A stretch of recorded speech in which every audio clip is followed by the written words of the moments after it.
I will plead not guilty to these charges. I will defeat them in court. There is no circumstance whatsoever under which I will bear false witness against the president, nor will I make up lies to ease the pressure on myself. Tonight, Roger Stone, that man, is a convicted felon. A jury found him guilty on all 7 counts, including witness tampering and making false statements to Congress. Prosecutors argued Stone obstructed a congressional investigation into Russian election interference because the truth would have looked bad for the president. Stone is now the 6th Trump associate who's either pleaded guilty or been convicted in connection to the Mueller-Russia investigation. The list includes Trump's former campaign chairman, Paul Manafort, his former personal lawyer, Michael Cohen, both gentlemen spending another Friday night in prison. Let's not forget the president's former national security advisor, Mike Flynn. Here with us tonight to talk about it, Barbara McQuade, veteran federal prosecutor, former U.S. attorney for the Eastern District of the state of Michigan. Barb, how significant was the verdict today?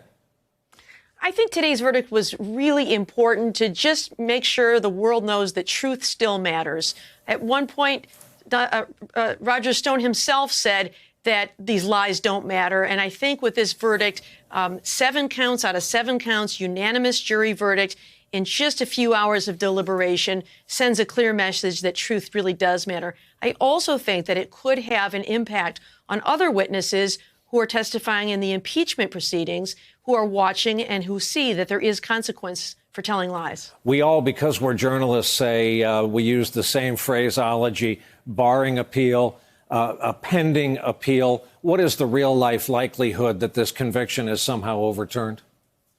Well, I think it's unlikely. I didn't watch every minute of the trial. I was not in the courtroom. And so sometimes there are evidentiary problems, jury instruction problems that could result in a reversal on appeal. But I have not seen any reporting of anything that would suggest to me that there was a reversible error. The evidence seems strong. The other basis for a reversal is that the evidence was not sufficient for a rational trier of fact to have found guilt the way they did. In this instance, there was strong evidence, and obviously the jury returned its verdict unanimously. So I think an appeal is unlikely. I think what could be more likely is a pardon, but we'll have to see how that shakes out. Yeah, I was going to ask you about that. What would a pardon say about our system of justice after what we've just been through, what we continue to go through?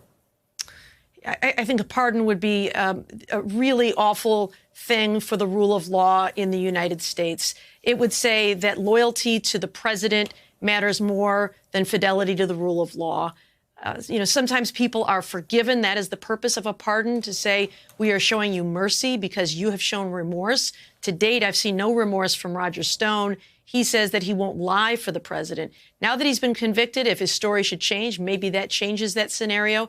But he continues to tell the story that he is being persecuted as opposed to prosecuted for his crimes. We note that witness intimidation is one of the charges they nicked him on today. Could you make an argument that that's what the president engaged in the open today? Yes, I think it very much looked like witness intimidation. And in fact, Ambassador Yovanovitch said that she felt intimidated by that statement. As she's testifying, he begins to smear her and her career.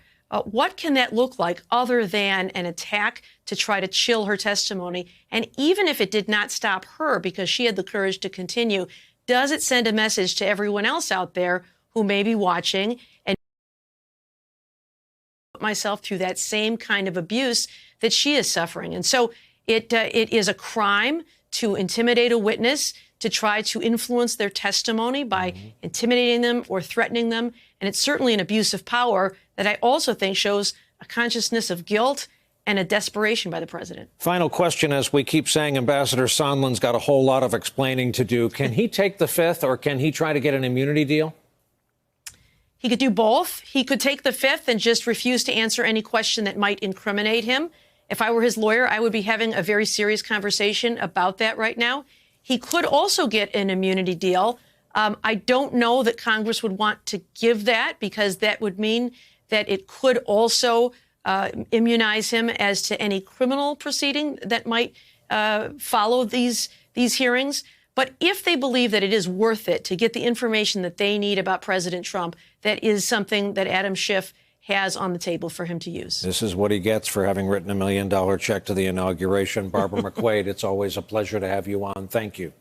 Thank you, Brian. Hey there, I'm Chris Hayes from MSNBC. Thanks for watching MSNBC on YouTube. If you want to keep up to date with the videos we're putting out, you can click subscribe just below me or click over on this list to see lots of other great videos.